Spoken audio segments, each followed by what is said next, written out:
Kamu sudah tahu bahwa hidup ini terkadang di atas, kadang di bawah. Tapi sekali-sekali bisa mengambang juga. Kalau sudah begitu, saatnya jalan-jalan. Pemimpin penerbangan singkat di antara semua penerbangan komersial terjadwal tetap dipegang oleh rute maskapai asal Skotlandia Logan Air. Rute ini menghubungkan dua pulau, Westray dan Papa Westray. Jarak rute ini kurang dari 3 km. Jika cuacanya bagus, penerbangan ini hanya berdurasi 47 detik. Jika penglihatanmu sangat baik, kamu bisa melihat bandara kedatangan dan bahkan teman-teman yang akan bertemu denganmu. Kedua pulau ini adalah bagian dari Kepulauan Orkney. Wow, ini nama tempat dari Lord of the Rings. Di sini terdapat lebih dari 70 pulau dan tidak ada jembatan di antaranya. Jadi, warga Ork di sini bepergian naik perahu, feri, atau seperti yang kita tahu, naik pesawat terbang. Pesawat ini dirancang untuk 8 penumpang dan teman di bangku sebelahmu tidak akan punya waktu untuk memperkenalkan diri dengan lengkap. Kamu hanya bisa mengangguk. Ketinggian penerbangannya tidak melebihi 300 kaki atau 100 meter. Jadi, dengan duduk di dekat jendela, kamu bisa menikmati pemandangan Skotlandia yang menakjubkan.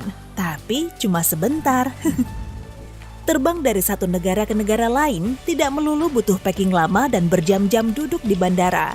Penerbangan internasional terpendek dimiliki Austrian Airlines. Penerbangan ini menghubungkan St. Gallen di Swiss dan Friedrichshafen di Jerman. Jarak di antara keduanya hanya 20 km. Perjalanan naik mobil dengan kecepatan maksimum yang diizinkan, yaitu 90 km per jam, hanya membutuhkan waktu 12 menit. Tapi rutenya tidak mudah. Ada orang iseng yang menaruh gunung serta danau di antara kedua kota ini. Jadi perjalanannya akan memakan waktu setidaknya 1 jam. Di Eropa, penerbangan antara Wina di Austria dan Bratislava di Slovakia adalah yang terpendek di antara dua ibu kota. Jaraknya sekitar 52 km dan waktu tempuhnya tidak lebih dari 10 menit setelah lepas landas. Maskapai Austria Flying Niki meluncurkan rute ini pada 2015. Mereka berencana mengoperasikan 6 penerbangan dalam seminggu. Tapi ide ini tidak diterima dengan baik oleh para penumpang. Koneksi transportasi darat di wilayah ini sudah sangat berkembang. Kamu hanya perlu duduk di dalam mobil, kereta, atau bus di Bratislava dan dalam kurang dari 1 jam, kamu sudah bisa menonton opera Wina atau menyantap strudel terlezat di dunia. Aku jadi lapar. Penerbangan terpendek di Amerika Utara dioperasikan oleh maskapai Greater Toronto dari Kanada. Penerbangan ini menghubungkan dua kota di Ontario, Toronto, dan Niagara Falls. Jangan lupa bawa tongmu sendiri. Ya, mana tahu kamu mau menceburkan diri ke air terjunnya. Kembali ke topik. Jarak keduanya adalah 56 km dan waktu tempuhnya 12 menit. Ya, tentu kamu bisa naik mobil juga, tapi jaraknya akan berlipat ganda dan waktu tempuhnya paling cepat akan menjadi 1,5 jam atau bahkan lebih lama jika macet. Penerbangan terpendek dimiliki oleh Kepulauan Cayman yang merupakan wilayah luar negeri Britania Raya di Laut Karibia.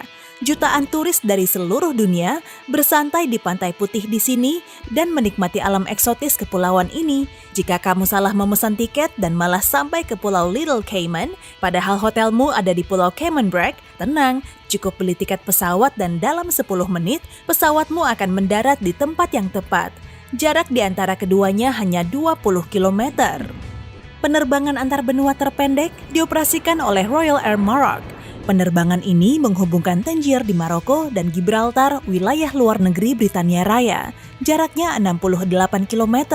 Penerbangan ini sebenarnya menghubungkan Afrika dan semenanjung Iberia di Eropa. Di sini, di perbatasan dengan Spanyol, ada secuil Britania Raya yang dihiasi bilik telepon merah, taksi, dan makanan khas tradisionalnya.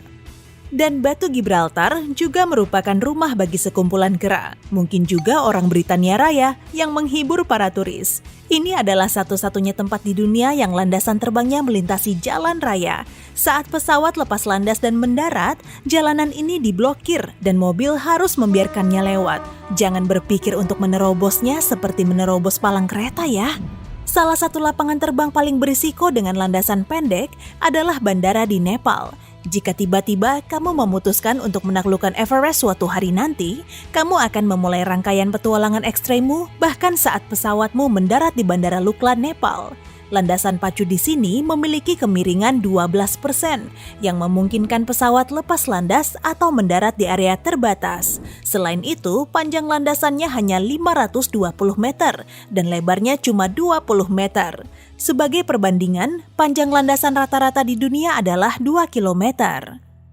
Tapi bukan cuma itu, bandara ini terletak hampir 3 meter di atas permukaan laut dengan pegunungan di satu sisi dan ngarai di sisi lain dan ujung landasannya hampir menghadap ke jurang.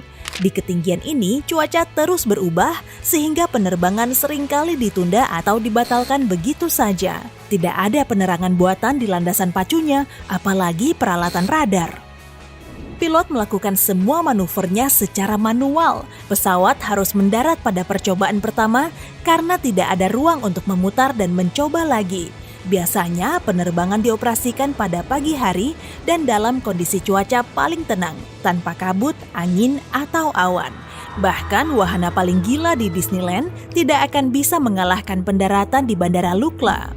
Bagaimana dengan jarak terpendek antara pesawat dan kepalamu? Mari pindah ke Pulau Saint Martin dan bandara utama Kepulauan Karibia. Jika kamu sedang berjemur di Pantai Maho, bersiaplah untuk menunduk dan peluk bebek karetmu. Pesawat besar akan terbang di atas kepalamu dengan jarak hanya 15 meter. Namanya juga mau mendarat, pulau ini lumayan kecil, begitu pula landasan pacunya yang diakhiri air di kedua sisinya. Para pilot harus terbang serendah mungkin agar roda pendaratan pesawat menyentuh landasan lebih cepat. Penumpang penerbangan ini pasti mengingat pendaratannya untuk waktu yang lama. Sementara itu, para penonton di pantai bisa mengambil foto super keren. Dan bagi para pilot, penerbangan ini bagaikan peningkatan kualifikasi. Salah satu bandara punya daftar pilot terpendek yang diizinkan untuk mendarat di sana. Ini adalah satu-satunya bandara internasional di Paro, Kerajaan Bhutan. Bandara ini benar-benar dikelilingi oleh puncak-puncak Himalaya. Beberapa di antaranya mencapai ketinggian 18.000 kaki.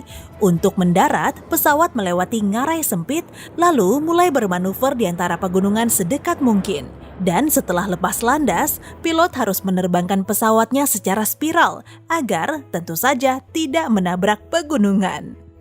Bandaranya juga tinggi, jadi cuaca di sini tidak stabil. Angin kencang bertiup dan membentuk turbulensi yang hampir non-stop.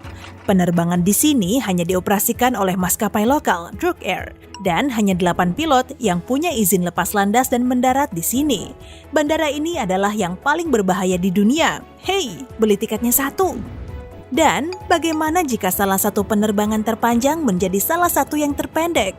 Kamu bisa menempuh 13.600 km hanya dalam 30 menit. Kamu sedang berada di Singapura, liburanmu akan segera berakhir dan sekarang saatnya pulang ke asrama.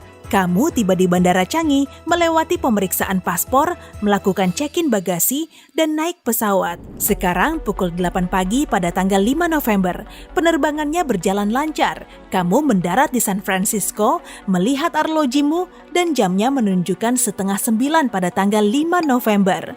Apakah ini cerita fiksi? Tidak sama sekali. Berkat perbedaan 15 jam antara Singapura dan San Francisco, hal mustahil ini menjadi mungkin. Untuk penerbangan terpanjang hingga saat ini, rekor di antara penerbangan reguler adalah dari Singapura ke New York dengan jarak sekitar 15.300 km. Perkiraan waktu tempuhnya 17 jam 50 menit. Bayangkan saja, selama penerbangan itu, kamu bisa menonton ke-7 film saga Harry Potter. Jika ditambahkan perjalananmu ke asrama dari Bandara New York, kamu bisa menyelesaikan film ke-8 juga. Namun, pada 14 Maret 2020, rekor ini dipecahkan oleh maskapai penerbangan Prancis Air Tahiti Nui. Jarak penerbangannya sekitar 15.800 km. Awalnya, penerbangan itu seharusnya berangkat dari Papeete di Tahiti dan tiba di Paris. Dalam rute ini, biasanya pesawat singgah di Bandara Los Angeles. Tempat pesawat diperiksa dan diisi bahan bakarnya, sementara penumpang melewati semua pemeriksaan bea cukai. Tapi pada tahun 2020, Amerika Serikat membatasi penerbangan dan pemberhentian ini menjadi mustahil. Pesawat menghabiskan 16,5 jam di udara. Untuk perjalanan seperti itu, perlu dilakukan pengurangan jumlah penumpang dan barang bawaan guna meminimalkan berat total pesawat. Biasanya, 2 pilot bertanggung jawab atas penerbangan, tapi dalam kasus ini dibutuhkan 4 pilot. Pesawat pahlawan ini adalah Boeing 7879 Dreamliner bermesin ganda. Menurut para pilot, angin ekor banyak membantu. Penerbangan ini merupakan pengecualian. Maskapai penerbangan tidak berencana untuk melakukan eksperimen berisiko seperti itu lagi. Aku harap mereka akan melakukannya lagi, supaya aku bisa mengatakan Papiti di Tahiti lagi, atau Tapihi di Pahiti, ya begitulah.